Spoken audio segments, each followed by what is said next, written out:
So we're done with the GOP healthcare bill. Now here's the deal. This is a disaster. I won't tell you anything else. This is a disaster. It's not good. It doesn't look good for Republicans. It certainly doesn't look good for having a functional government on any level. Now, the left is taking this opportunity as it deals with healthcare to try and push their solution, which of course is a single-payer plan, a universal healthcare plan. The Young Turks, enter Young Turks. They always transitioning there? They always do that. They released a video today with the title. Now this is important because it's the title of the video. #clickbait. It says, universal healthcare has been working great in Germany for a long caps time. But let's get to what they say. The story of universal healthcare begins in Prussia in the late 19th century with, I think we have an image of him. This is Otto von Bismarck, and he not only proposed the first modern welfare state, but also in 1883 proposed the sickness insurance law, which is the precursor to modern universal healthcare. And it's actually known as the Bismarck plan in many European countries. Talk about quality control. Did nobody just go, iron your shirt? He looks like a Tony Hawk had sex with a retarded Tony Hawk. Okay.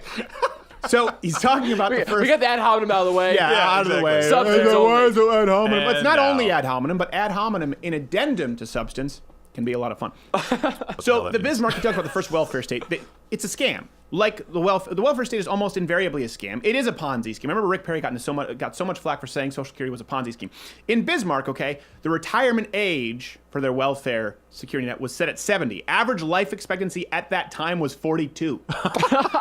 Some would say that's brilliant. And what's funny is it actually mirrors a lot of United States Social Security. I think it was set, the average life expectancy was 68. It was set at 65, and there were either 3 workers per retiree or 3 retirees per worker, but now it's something like 16 retirees per worker. So invariably you have to add more people paying in, or you simply have to change the math for it to work. That is the definition of a Ponzi scheme according to the SEC. The only reason it's not considered a Ponzi scheme is because these are the same people who write the rules from the SEC, so not when we do it. And I think in Bismarck, about 10% of people, there's your universal healthcare coverage. 10% of people were covered. So it wasn't necessarily successful. But let's get to more of their arguments as to why it's been working in Germany specifically for a long time. I've heard this. I don't have any evidence of this, but I've heard from my physician friends that around 1900 was around the point where if you went to see a doctor, you had a better chance of the doctor healing you than making you worse. What happened around 1900?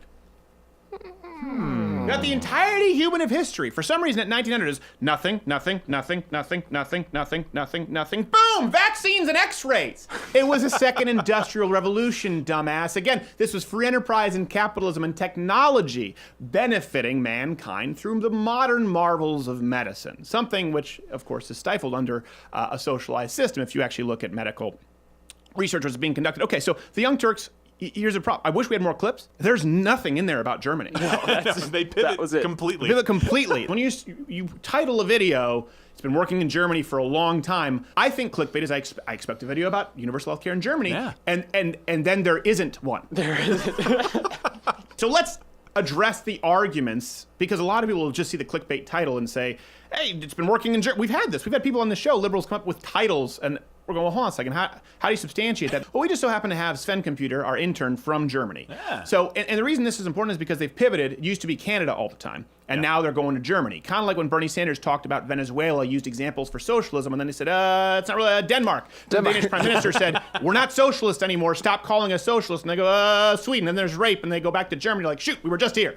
So these are things that you don't know about Germany. Everyone in Germany has to pay 14.6% of their salary for healthcare through the state. And you can only opt out if you make over 4,800 euros per month. Think about that for a second. If you're making 50, 60,000 euros a year, that could be over 7,500 euros at the end of the year, which, by the way, if you look at American plans, privatized plans for an individual, a young, healthy, that would be way higher than most people would pay. Yes. But let's assume you're fine because you don't want personal responsibility. Choice intimidates you, so you just want the government to take care of it. What do the numbers look like? All right, Nakaj, let's bring up this next number here. Germany has the 4th highest health expenses in the world, and the compulsory individual fees, be they state or private, carry on at a rate rising faster than inflation. Now, I know that you'll say, well, actually, we have some of the biggest healthcare costs in the world, and I'm not going to argue that. The United States, the current system is not working. That's because we have an ungodly marriage between government and private insurance and lobbyist groups and special interest groups and kind of bordering on going to a public option, but we didn't really get it. And so costs have skyrocketed. Just like when you look at the industry for student loans. This is a cottage industry that involves an overly intrusive government. It doesn't work right now. Our costs are high. I'll be the first to acknowledge that. But the solution is not to go to a system that yields lower quality, worse results, lower survival rates at increased costs. Certainly if you apply it to the United States when it has, 10 times the population, 20 times the population of some of these countries. Life expectancy, how do you substantiate that? How is it higher quality of care? Life expectancy rates are much higher with mortal diseases here in the United States. As a matter of fact, depending on the cancer, it can be up to twice as much in the United States than in Germany. And here's something else. Even if none of these numbers, we have more of these numbers, we'll have them available, you can look at the resources. Even if none of these numbers were true, it still doesn't take into account that Germany, Sweden, Denmark, they don't have to foot the bill for the security of the entire free industrialized world to begin with. When I lived in Canada and they were going, the United States doesn't have this, we can do this socially, we can do this welfare. I'm going, but that's because the only reason that you aren't being conquered by anyone who feels like it at that given moment in time is because of the United States. Love Canada, but you have a crappy healthcare system that's subsidized by tax dollars because it doesn't go to creating a military. Let's break this down. So the solution here from the left was to force everyone to buy private health insurance. Okay. Now force insurance companies to accept everyone. Now again, this is where the filter through which you see the world matters, because if you go, well, hold on a second, there are all these people who are uninsured, and you just go, that's mean. Well, why were they uninsured? There was a significant amount of people who were young who didn't want to be insured. Yep. There was a significant amount of people who had serious pre-existing conditions who never purchased insurance until they had some kind of catastrophe hit them. So it's not just people couldn't afford health care. It wasn't just the generic middle-class American worker couldn't afford a basic health. That's just not reality. But if you look through the lens of entitlement, that's how you would see it. So let's force everyone to buy insurance. Okay, put all those people in there. Now force insurance companies to accept everyone, now including the highest risk, highest cost applicants in their risk pool. Now the solution, because costs are out of control, this is what you see. They actually talk about this in the video, and I had people talking to me about this on Twitter.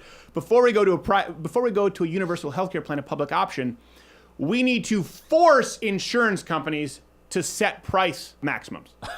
In other words, we need to enforce rules now that insurance companies can't charge more to stay afloat, which they need now when they're bringing in all kinds of people who live on a diet of soda and fried Snickers and come in because they didn't get insurance until all of a sudden they had to have 2 legs removed because of their diabetes, and they watched a Wilford Brimley commercial and said, I think I have that. So now I want to tell the insurance companies that person walks in your door, millions of them, and you can't charge them more.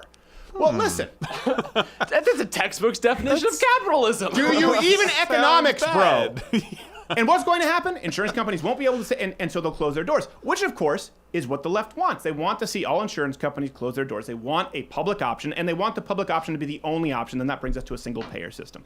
This is the solution that they have, and this is why when you look at this is where the Republicans cannot concede ground, because this is the ultimate goal of the left. You see it with the first drafting of the American Health Care Bill, of the Affordable Care Act from Barack Obama. You see it with the public option. You see it with their statements regarding the public option, that the public option, we can just continually flood it with federal tax dollars and no private insurance company can compete until it's the only option. It becomes single-payer health care. That has always been their goal, so we cannot go any further along the trail. They want insurance companies to close the door so that that's what they can have. But I'm sure that the Mr. Producer from the Young Turks was going to get to that. Many urban U.S. workers gained access to what's called sickness insurance. Yeah, they got the wrong image there, but we'll get to it. The IRS, but tax changes. But the question, what's interesting to me is that nobody seems to know why employer-based healthcare plans. I don't even know what that is, but the workers. Whatever they want. Okay, I got it. Okay. But the problem is, Dinesh D'Souza can't. But. He pulled the Social Security or the healthcare elements, so they were able to do that. And in Syria. I'm sorry. I don't even know what that is, but universal healthcare. See, this is why old TV, they say the internet hasn't arrived, it's just low quality. Don't lump us in with that guy. That guy is a dinosaur in new media, and he still hasn't learned to read prompter. But, I mean, he still hasn't learned to use a hairbrush. Hey, if you like this video, subscribe by clicking the button that says subscribe. If you're not aware of it now, there's no way you're learning the internet at this point. I'm not going to help you. But this was clipped from my daily show, available exclusively to LottoWithCreditor.com/MugClub members. If you're a student, military, or veteran, enter in that promo code. It's less than $6 a month, and you get daily content. No more clips, plus this hand-etched mug. Oh, when I feel it, I got a chill like on the inside.